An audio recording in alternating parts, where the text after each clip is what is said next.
Thanks for watching. Don't forget to like, comment, share and subscribe to Mufti Tariq Masood, famous scholar. اتنا عجیب اللہ کا نظام ہے. یہ ایسے ہی تھوڑی کائنات خود بخود وجود میں آ گئی اور ایسے ہی اتفاق سے بس ڈارون پھینک کے چلا گیا اور ہماری یونیورسٹی میں اس کو کیچ کر کے لوگ اس پھینکے ہوئے مال کو پڑھ بھی رہے ہیں اور اس فضول ترین لٹریچر کو پڑھا بھی رہے ہیں اور دہریے ہو رہے ہیں. سمجھتے نہیں ہو بات. اب موبائل کے ذریعے ہمارے رابطے ہوتے ہیں. لوگ یہ کہتے ہیں سائنسدانوں کی ایجاد ہے سیل فون کہ آپ کی بات کو یہاں سے وہاں تک پہنچا دیا. سائنس کسی چیز کی موجد نہیں ہوتی, یاد رکھو. سائنس کسی چیز کو ایجاد نہیں کرتی, پہلے سے موجود چیزوں پر مطلع ہو جاتی ہے. یہ بہت خاندانی اور ٹیکنیکل پوائنٹ کی بات ہے. اس کو سمجھنے کے لیے کھوپڑی کا بیدار ہونا ضروری ہے. بہت ٹیکنیکل بات ہے. یہ سائنس کی جتنی ایجادات ہیں نا, یہ حقیقت میں اللہ کی قدرت کی دلیل ہیں. سائنسدانوں نے کچھ بھی نہیں بنایا, پتہ چلا ہے. اس کی مثال ایسے ہے, گولڈ کتنا چمکدار ہوتا ہے نا. کیا خیال ہے؟ گولڈ کو گولڈ کہتے ہی اس لیے ہیں. اولڈ کو پتہ نہیں کیوں گولڈ کہتے ہیں, میری سمجھ میں آج تک آیا نہیں ہے. حالانکہ وہ تو چمکدار کہتے ہیں نا, اولڈ از گولڈ. لیکن اولڈ تو عجیب صحیح ہوتا ہے. ٹھیک ہے نا. تو خیر کچھ محاورے چل پڑے ہیں, کچھ چیزیں اولڈ اچھی ہوتی ہیں. خیر اب آپ سونار کے پاس گئے, آپ نے کسی کے ہاتھ میں سونا دیکھا, کوئی لاکٹ دیکھا, کوئی زیور دیکھا. کہاں سے لیا؟ جی مجھے فلاں سونار نے دیا ہے. اس سونار کے پاس پہنچے, تو نے کہاں سے لیا؟ وہ کہے گا فلاں جگہ. ہوتے ہوتے ہوتے اس آخری شخص کے پاس پہنچ گئے جس نے وہ سونا کان سے نکالا تھا. پہلا وہ شخص ہوگا نا, جو مزدور جس نے سونا کان سے نکالا ہے. آپ کہو کہ یار, پہلے تو آپ متاثر ہوئے, آپ نے کہا یار یہ سونار کا کمال ہے کہ ایسی خوبصورت چیز مارکیٹ میں لے کر آیا جس میں نہ زنگ لگتا ہے, نہ وہ پانی سے خراب ہو رہی ہے, نہ ہوا سے. سونے کا یہی خاصیت ہے نا. آپ نے کہا یہ اس کا کمال ہے یار. آپ نے کیا کیا؟ آپ نے کہا یار جس نے یہ گولڈ, میری گھر والی کے ہاتھ میں سونے کے کنگن ہے نا, آپ کی فرض کرو, آپ نے کہا کہ یار یہ بڑے اچھے لگ رہے ہیں. تو آپ نے کہا بیگم یہ جس نے بھی یہ گولڈ دیا ہے نا, یہ بنایا ہے, میں اس کو نوبل انعام دلوانا چاہتا ہوں. اس نے کہا بھائی مجھے کیا پتہ, میں نے تو سونار کی دکان سے لیا. آپ پہنچ گئے سونار کے پاس, سلوٹ کیا آپ نے, یار تمہاری عظمت کو سلام, کیا چمکدار چیز. وہ کہے گا بھائی میں نے تو صرف اس کو کیا کیا ہے, ایک خاص شکل میں ڈھالا ہے, میں نے تو خود کہیں اور سے لیا ہے. آپ کہو گے پھر جس سے تم نے جس سے لیا اس کو سلوٹ ہے یار. آپ وہاں پہنچ گئے بھائی, وہ کہے گا بھائی ہم نے تو خود ہول سیل کی مارکیٹ سے اٹھایا ہے, ہم تو سیل پرچیز کرتے ہیں, باقی ہمیں کیا پتہ. آپ نے کہا اچھا تم نے کہاں سے لیا ہے, میں اس کو انعام دلواؤں گا. آپ وہاں پہنچ گئے. جب وہاں پہنچے تو اس نے کہا یار ہمیں تو خام مال ملا تھا, تو ہم نے تو صرف پگھلا کے کچرا الگ کیا اور سونا الگ کیا اور ہول سیل مارکیٹ میں بیچ دیا. تو یہ تو آگ کا ایک خاص ٹیمپریچر ہوتا ہے, اس ٹیمپریچر پہ سونا الگ ہو جاتا ہے اور کچرا الگ. اس دن میں شیر شاہ کی بھٹی میں گیا, تانبا پگھلا رہے تھے, اللہ کی پناہ. تانبے کو نا, کچرا نہیں ہوتا تانبے کا, بھٹی میں ڈالا ہوا ہے اور وہ ایک خاص ٹیمپریچر پہ پانی کی طرح پگھلتا ہے تانبا. تو اس کو چھانتے ہیں, کچرا الگ تانبا الگ. ایسا جہنم کا منظر, اللہ کی پناہ یار. تو خاص ٹیمپریچر پہ بھائی وہ تجربہ کر کے ان کو پتہ چل گیا کہ سونا کس ٹیمپریچر پہ پگھل جاتا ہے, اس سے کچرا الگ سونا الگ. تو ہم نے تو یہ کام کیا ہے. اس پہ تھوڑا سا شکریہ بنے گا ان کا کہ یار کمال ہے آپ کا, ایک خاص ٹیمپریچر پہ محنت کرتے ہیں آپ اور سونے کو پگھلا کے. لیکن یہ کریڈٹ آپ کو نہیں جاتا, تو آپ نے کہاں سے لیا ہے؟ سونا بنانے کا کریڈٹ آپ کو نہیں جاتا, آپ نے کہاں سے لیا؟ تو وہ کہے گا بھائی میں نے تو فلاں ساؤتھ افریقہ میں کھدائی ہو رہی ہے, وہاں سے ان سے ہمارا ٹھیکا چل رہا ہے, ہم وہاں سے کچرا اٹھاتے ہیں. آپ نے کہا یار اس کا مطلب جو وہاں کھدائی کرنے والا ٹھیکیدار ہے نا, یہ پھر اس کا کمال ہے, اس کو انعام ملنا چاہیے, ایسی خوبصورت چیز مارکیٹ میں لا رہا ہے. آپ وہاں پہنچے, وہ کہے گا بھائی یہ تو میرا کمال نہیں ہے, مجھے تو یہ سائنسدانوں نے بتا دیا کہ ادھر پڑا ہوا ہے کچھ مشینیں آلات کے ذریعے, تو نکالنے والے کون ہیں؟ یہ مزدور ہیں. اب مزدور رہ گئے انعام دینے کے لیے. آپ مزدوروں کے پاس گئے, انہوں نے کہا بھائی ہمیں کیا پتہ, ہمیں تو یہاں کچھ چمک والی چیزیں نظر آئی تھیں, ہم نے کھدائی کی, ہمیں سائنسدانوں نے بتایا, جو زمین کے ماہرین ہوتے ہیں, ہم نے نکال کے کچرا مارکیٹ میں پھینکتے رہتے ہیں, صفائی آگے ہوتی رہتی. آخر میں کمال کس کا بنتا ہے؟ جس نے اس زمین میں پیدا کیا. تو پتہ چلا پیدا کسی اور نے کیا ہے, اصل تو اس کا کمال ہے, باقی تو سب اس میں یا تو کچھ تبدیلی کر رہے ہیں یا اس پر مطلع ہو رہے ہیں کہ یہ ہے کہاں. بنانے والا ان میں سے کوئی بھی بولو نہیں ہے, کمال اس کا ہے جس نے مٹی کے اندر سونا پیدا کر دیا. ایسی اس کی کیا اس نے فارمولا بنایا اس کے اندر, وَأَنزَلْنَا الْحَدِيدَ فِيهِ بَأْسٌ شَدِيدٌ وَمَنَافِعُ لِلنَّاسِ. سورہ حدید کا نام ہی لوہا ہے. اللہ کہتے ہیں ہم نے زمین میں لوہا اتارا ہے جس میں لوگوں کے بے پناہ فائدے اور اس میں لوگوں کی تجارت ہے, منفعت ہے. کیسا اسکریپ کا کاروبار ہوتا ہے کہ نہیں ہوتا. لوہا بھی ہے, پیتل بھی ہے, تانبا بھی ہے اور کاپر بھی ہے, پتہ نہیں کیا کیا چیزیں اللہ نے زمین کے اندر اتار دی ہیں. تو جو بنانے والا ہے نا, یہ سارا کریڈٹ اصل میں اس کو جاتا ہے. تو یاد رکھیں جتنی سائنسی ایجادات ہیں اس میں سائنس موجد کسی چیز کی نہیں ہے, کریٹر نہیں ہے. بنانے والا کون ہے؟ اللہ. موبائل کی مثال لے لیں, سائنس صرف مطلع ہوتی ہے اللہ کی بنائی ہوئی چیز پہ. یہ جو آپ یہاں فون کرتے ہو, ڈائریکٹ امریکہ میں آپ کی کال ملتی ہے, السلام علیکم, وعلیکم السلام, کیا حال ہے بھائی, طبیعت ٹھیک, سب سیٹ چل رہا ہے, مارکیٹ میں کوئی پرابلم تو نہیں ہے, ہاں بھائی ٹھیک, ایک دم آپ کی بات وہاں اور ان کی بات یہاں. آپ بولتے ہو یار سائنسدانوں کا کمال ہے. ایک کمال سے مجھے ایک لطیفہ ضرور یاد آتا ہے سائنس کے کمال سے. ایک آدمی ملتان جا رہا تھا ٹرین میں نا, ٹرین اوپر برتھ میں سو رہا تھا, وہ دیہاتی آدمی تھا. تو ٹرین وہاں جا کے رک گئی, وہ سوتا رہا, اس کو پتہ ہی نہیں چلا. ٹرین دھل دھلا کے واپس آ رہی ہے کراچی کی طرف. تو نیچے سیٹ پہ جو بندے بیٹھے ہوئے ہیں وہ اس کو نہیں پتا, وہ بیچارہ آنکھ ہی نہیں کھلی اس کی. اب جب ٹرین واپس آ رہی ہے تو وہ نیچے جھانک کے نیچے سیٹ والوں سے پوچھتا ہے کہاں جا رہے ہو؟ انہوں نے کہا کراچی. کہتے ہیں سائنس کی ترقی ہے, ایک ہی ٹرین ہے, اوپر والی برتھ ملتان جا رہی ہے, نیچے والی سیٹ کراچی جا رہی. سائنس کی ترقی ہے. یہ دن بھی ہمیں اپنی زندگی میں دیکھنا نصیب ہوا. ایک ہی ٹرین میں اوپر والی برتھ ملتان, نیچے والی سیٹ کراچی. تو سائنس کی ترقی کا لفظ جب بھی میں زبان سے نکالتا ہوں نا, مجھے یہ ترقی یاد آتی ہے, یہ والی بھی یاد آتی ہے.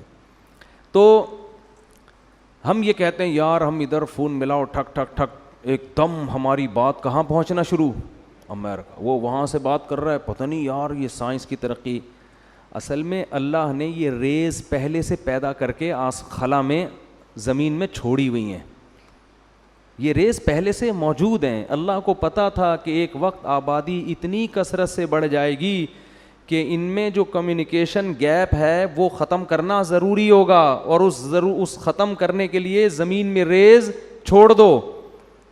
جیسے اللہ نے زمین کی رگوں میں پیٹرول چھوڑا ہے نا, سائنس نے پیٹرول ایجاد نہیں کیا, دریافت کیا ہے. تو ہماری جو گاڑیوں کے پہیے پیٹرول سے گھوم رہے ہیں, یہ اصل کمال سائنسدانوں کا نہیں ہے, اصل کمال اس خدا کا ہے جس نے زمین میں اس ایندھن کو پیدا کیا. اور یہ ایندھن پہلے دریافت نہیں ہوا تھا کیونکہ پہلے ضرورت نہیں تھی. قرآن کے الفاظ دیکھو, وَقَدَّرَ فِيهَا أَقْوَاتَهَا فِي أَرْبَعَةِ أَيَّامٍ. فرمایا جب ہم نے زمین کو بنایا اور انسان کو پیدا کرنے کا ارادہ کیا تو انسان کی پیدائش سے پہلے ہم نے زمین میں انسان کی بنیادی ضرورتوں کا اندازہ ٹھہرا لیا. ایک ایک لفظ بڑا قیمتی ہے اس آیت میں. کیا عجیب. قوت کہتے ہیں جو آپ کی زندگی کے بیسک لوازمات ہوتے ہیں, اس کو عربی میں کیا کہتے ہیں؟ بنیادی خوراک یا بنیادی لوازمات, اس کو کیا کہتے ہیں؟ قوت. اس کی جمع آتی ہے اقوات. قرآن یہ نہیں کہہ رہا کہ انسان کی بنیادی ضرورتیں ہم نے پہلے سے زمین میں پیدا کر دیں. نا نا نا نا نا, پیدا کر دی ہوتی نا تو پھر پتہ ہے کیا ہوتا, آدم علیہ السلام جب دنیا میں آتے تو جتنی بنیادی ضرورت کی چیزیں ساری اللہ نکال کے ان کے سامنے رکھ دیتا. یہ گیس ہے بھائی, یہ پٹرول ہے, یہ فلانا ہے, یہ موبائل فون ہے, یہ فلاں سب چیزیں. فرمایا نہیں, قدرا اندازہ ٹھہرایا, مینجمنٹ ہوئی ہے. تقدیر کہتے ہیں مینجمنٹ, کہ کس وقت کس چیز کی ضرورت پڑے گی اس حساب سے وہ چیزیں اس کے اندر اس نے بولو نا رکھ دیں, پیدا کر دیں. جب حضرت آدم دنیا میں آئے تو کسی چیز کی ضرورت نہیں تھی, بس کھودو, زمین میں پودا لگاؤ, کھاؤ, ٹھیک ہے نا, اور کچھ نہیں چاہیے. جب آبادی بڑھے گی, پھڈے ہوں گے, اس میں لڑائیاں ہوں گی, اللہ نے لوہے کو, انسان ترقی کرتے کرتے کہاں تک پہنچ گیا, لوہے تک. اس نے لوہے کے ہتھیار بنانا شروع کیے, اس نے لوہے کے برتن بنانا شروع کیے, لوہے کی پلیٹیں بنانا شروع کی, لوہے کے تیر بنانے شروع کیے اس نے. آبادی بڑھنے لگی, لوگ ہجرت کر کے دور دور علاقوں میں جانے لگے. اب ان میں آپس میں رابطہ کیسے ہو, تو سمندر کی کشتیاں لوگوں نے بنانا شروع کی. زمین سے لوہے کو نکال کے لوہے کے جہاز بنانا شروع کر دیے. تو یہ سب چیزیں نا وقت کے ساتھ ساتھ. پھر آبادی جب بہت بڑھنا شروع ہوئی تو 150-200 سال سے بھی شاید زیادہ ہو گئے ہیں, مالتھس نامی ایک شخص آیا, اس نے یہ نظریہ پیش کیا کہ آبادی جتنی اسپیڈ سے بڑھ رہی ہے نا, وسائل اتنی اسپیڈ سے نہیں بڑھ رہے, لہذا 100 سال کے بعد زمین میں قحط پڑے گا اور اتنی غربت ہوگی کہ لوگ ایک دوسرے کا گوشت نوچ نوچ کے کھانا شروع کر دیں گے. یہ مالتھس کی تھیوری تھی. لہذا آبادی کو کیا کرو, بولو روکو. مالتھس کی تھیوری کو گزرے ہوئے 150-200 سال ہو گئے. لوگوں کو جتنی اونچی سطح کا رزق آج مل رہا ہے, ماہرین معیشت کہتے ہیں تاریخ میں ایسا رزق کبھی بھی نہیں ملا. کیوں؟ مالتھس بے وقوف کو یہ نہیں پتا تھا, وہ کیلکولیٹر میں کیلکولیشن کر رہا تھا کہ ٹماٹر پیدا ہونے کی اسپیڈ یہ ہے اور بچے پیدا ہونے کی اسپیڈ اس سے زیادہ ہے, تو ٹماٹر کم پڑ جائیں گے, بچے زیادہ. گندم کی اسپیڈ یہ ہے, بچوں کی اسپیڈ یہ, تو گندم کم ہو جائے گی, بچے زیادہ. اس کو یہ نہیں پتا تھا کم بخت کو کہ بے وقوف آدمی, بچہ پہلے پیدا ہوتا ہے ماں کی چھاتیوں میں, دودھ بعد میں ہوتا ہے, یہ کیلکولیٹر میں نہیں آتا. بہت مشکل ہے بھائی, بات سمجھ. پیدا تو ہونے دو, اللہ چیزیں پیدا کرے گا. گدے گھوڑوں کا دوڑ تھوڑی رہے گا, زراعت ڈبل ہو جائے گی اس سے, اس لیے کہ مشینیں ایجاد ہو جائیں گی. اللہ نے انسان کے لیے لوہا زمین میں اتارا ہے, جس میں قرآن کہہ رہا ہے فیہ منافع, بے شمار منفعتیں رکھ دی ہیں اس لوہے میں. اس لوہے میں ایک منفعت یہ بھی تھی کہ جس اللہ نے انسان کو لوہا نکالنا سکھایا, جس اللہ نے انسان کو لوہا پگھلانا سکھایا, وہ اللہ انسان کو کیا ٹریکٹر بنانا نہیں سکھائے گا؟ کہ بھائی وہ مالتھس تو بات کر رہا ہے بیل سے جب ہل جوتے جاتے تھے, ٹھیک ہے نا, تو مشینیں ایجاد ہوں گی, اور مشینوں کو چلانے کے لیے یہ جنگل کی لکڑیاں نہیں چلائیں گی. زمین کی رگوں میں تیل دوڑ رہا ہے, اس تیل پر انسان مطلع ہوگا, اور پھر دمام میں آپ جا کے دیکھو کیسے کنٹینر لوڈ ہو رہے ہیں پٹرول کے, ڈیزل کے. کبھی یہ منظر اپنی آنکھوں سے جا کے دیکھو, انسانی عقل حیران ہو جاتی ہے. اتنا تیل زمین سے نکل رہا ہے کہ اسے دیکھ کے آپ کہو گے انسان نے تو زمین کا تیل نکال دیا بھائی, ٹھیک ہے نا, زمین کی واٹ لگا دی ہے. لیکن زمین کو کچھ بھی نہیں ہو رہا, زمین نے اپنا سینہ کشادہ کیا ہوا ہے, نکالو, یہ اللہ نے تمہارے لیے پیدا کیا. اتنی رزق کی فراوانی, اتنی رزق کی فراوانی کہ ایجادات کرتے کرتے انسان تھک جاتا ہے, مگر وہ ایجادات ختم ہونے کا نام نہیں لے رہی. تو اس لیے مالتھس کا وہ جو تھیوری تھی نا, وہ بھی اب انتہائی بوسیدہ, اور ہماری یونیورسٹیوں میں کچرا جو مال بک رہا ہے نا, جس کو ہمارے پڑھے لکھے لوگ قبول کر رہے ہیں, جو قرآن و سنت کے بھی خلاف, مشاہدے کے بھی خلاف, وہ اس کچرا تھیوری کو پڑھ رہے ہیں, جس کو گورا بھی نہیں مانتا, جس کو گورا کہتا ہے یہ بکواس تھیوری تھی, اس کا نہ کوئی سر ہے نہ کوئی پیر ہے. اس پہ میں نے حوالوں کے ساتھ ایک دفعہ ایک بیان ریکارڈ کروایا تھا. گوروں کے ماہرین معیشت کے حوالے دیے تھے کہ پہلے زمانے میں جو معیشت کو مضبوط کرنے کی تھیوریز تھی نا, وہ سب کی سب وہ کیلکولیشن ساری غلط ہو چکی ہیں, وہ فارمولے چینج ہو چکے ہیں. خیر, تو اللہ تعالیٰ اصل میں کیا کرتا ہے, چیزوں کو پیدا کرتا ہے, انسان صرف مطلع ہوتا ہے. تو پتہ نہیں کیا کیا اور چیزیں ایسی رہ گئی ہیں جو ابھی ہم مطلع نہیں ہوئے ان کے اوپر. تو یہ جو آپ یہاں سے وہاں بات پہنچاتے ہو, یہ بھی اس آیت میں داخل ہے. قدر فیہا اقواتہا, اللہ نے زمین میں انسان کی ضرورت کی جتنے چیزیں تھیں ان کا اندازہ پہلے سے بولو لگا لیا کہ اس اندازے سے میں ایک چیزیں پیدا کروں گا, اور وہ جیسے جیسے آبادی بڑھتی چلی جائے گی لوگ اس کو حاصل کرتے. جتنی بھی آبادی بڑھ جائے دنیا میں, آبادی کی وجہ سے اگر مسائل کھڑے ہوئے نا تو یہ اللہ پہ الزام ہے کہ ایک شخص کسی کی دعوت کرتا ہے, جتنے آدمیوں کو گھر میں بلائے گا نا ان سے زیادہ کا کھانا پکواتا ہے. وہ ایسا کبھی نہیں کرتا کہ 20 افراد بلا لیے اور کھانا 15 کا پکایا. تو اللہ بھی کہہ رہے ہیں انسان کمبخت, تیرے پیدا ہونے سے پہلے میں نے زمین میں اندازے لگا لیے تھے کہ اس کو کیا کیا چاہیے ہوگا, تو وہ تیری سوچ سے زیادہ ہیں, کم نہیں ہیں. سمجھ میں آ رہی ہے تو ٹھیک ہے, نہیں تو رہنے دو, جیسے چل رہے ہو ویسے ہی. 2 بچے ہی اچھے, 2 بچے ہی اچھے. وہ ایک آدمی فیملی پلاننگ میں جاب کرتا تھا محکمہ منصوبہ بندی میں, تو اس کے 12 بچے تھے. تو کسی نے کہا خود تو دوسروں کو کہتے ہیں 2 بچے ہی اچھے, خود 12 رکھے ہوئے, کہہ رہے ہیں ان میں اچھے صرف 2 ہی ہیں, ان میں اچھے صرف 2 ہی ہیں. ٹھیک ہے, تو میں نے صحیح کہا تھا 2 بچے ہی اچھے, باقی سارے گندے. لیکن الٹے لطیفے بھی بنے ہوئے ہیں. ایک آدمی کے 24 بچے تھے, کسی نے کہا تمہیں فیملی پلاننگ والے تنگ نہیں کرتے آ کے؟ کہتے ہیں آئے تھے وہ اسکول سمجھ کے واپس چلے گئے. ٹھیک ہے نا. تو خیر, تو قدر فیہا اقواتہا. تو اب یہ دیکھو حضرت سلیمان علیہ السلام نے جو چیونٹی کی آواز سنی, اس سے ہمیں پتہ چلتا ہے کہ ان جانوروں میں آپس میں کیا ایک مضبوط نظام ہے. شہد کی مکھیوں میں ہے, دیمک میں ہے. دیمک جو اپنا گھر بناتی ہے نا, اس پہ باقاعدہ کتابیں لکھی گئی ہیں سائنسدانوں نے, کیا شاہکار, مل کے کام کرتے ہیں سب آپس میں, کام ڈیوائیڈ ہوتے ہیں, تو نے یہ کرنا ہے, تو نے یہ کرنا ہے. ٹیمپریچر کو مینٹین رکھنے تک کا اللہ نے علم عطا کیا ہے دیمک کو. دیمک جو بناتی ہے نا مٹی کا گھروندہ, آپ اس کو ہلکا نہ سمجھیں, اس میں ٹیمپریچر کیسے مینٹین ہوگا, وینٹیلیشن کا کیا انتظام ہوگا, ان تمام چیزوں کی کیلکولیشن کر کے دیمک گھر بناتی ہے. میں نے دیمک کی گھر پہ ایک سائنسدان کی پوری کتاب پڑھی ہے, میں پڑھ کے حیران ہو گیا کہ یار دیمک کے پاس اتنی کھوپڑی کہاں سے آ گئی. ایسا ہی نہیں. اب یہ چیونٹیوں کو دیکھو جو گھر بناتی ہیں, جو بل بنانے کے بعد جو باہر ان کا چیونٹوں کا اور چیونٹیوں کی جو بجری پڑی ہوئی ہوتی ہے, کیسی گول گول, کیسی خوبصورت انداز سے ہوتی ہے نا. ابھی کچھ دن پہلے میں نے کیا دیکھا, ایک چیل نے اٹیک کیا نا, میں جا رہا ہوں ایک دم نیچے آئی ہے, میں ڈر گیا کہ یہ تو ایئر اٹیک ہو رہا ہے, اللہ خیر کرے. کیا ہے, نیچے ایک تنکا پڑا ہوا تھا, اس کو اٹھا کے لے گئی. کیا اللہ کی قدرت کی دلیل ہے یار. جگہ جگہ سے تنکے جمع کر رہی ہے, کیوں؟ اس کے انڈے دینے کا وقت آ گیا ہے. اسے اللہ نے سکھایا اب تو انڈے دے گی, پہلے تیری شادی ہوگی پھر تو انڈے دے گی, اور اب ساری زندگی انڈے ہی نہیں دینا, تو نے کچھ کام بھی کر. کہتے ہیں نا انڈے دے رہے کہ یہاں بیٹھ کے, لوگ کہتے ہیں نا. گھروندہ بنا رہی ہے, اپنا گھونسلہ بنا رہی ہے. کتنے خوبصورت خوبصورت گھونسلے پرندے بناتے ہیں, کیسے ان کو آپس میں ان کو جوڑتے کتنے خوبصورت انداز میں ہیں. آپ یوٹیوب پہ سرچ کریں.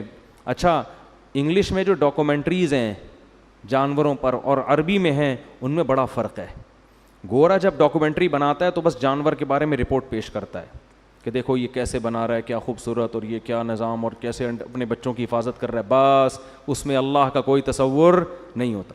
عرب جو ڈاکومنٹری بناتے ہیں نا, یا اسی کو انگلش میں جب ٹرانسلیٹ کرتے ہیں گوروں کی بنی ہوئی, اس میں جگہ جگہ قرآن کی آیتیں لے کر آتے ہیں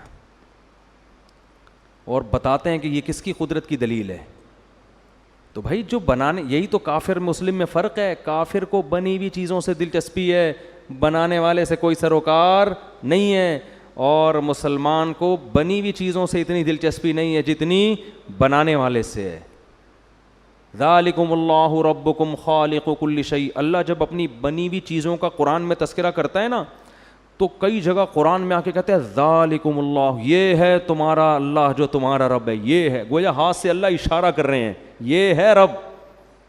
خالق کل شیء, جس نے ہر چیز کو بنایا. افمن یخلق کمن لا یخلق, بھلا جو بنانے والا ہے اس کا وہ درجہ ہو سکتا ہے جو نہیں بنانے والا ہے. بھائی بنی ہوئی چیزوں اور بنانے والوں کا کوئی فرق نہیں تمہاری نظر میں, ایک ہی جیسا مقام ہے. نہ نہ نہ, جو بنانے والا ہے وہ اصل ہے, بنی ہوئی چیزیں تو اس کی محتاج ہیں.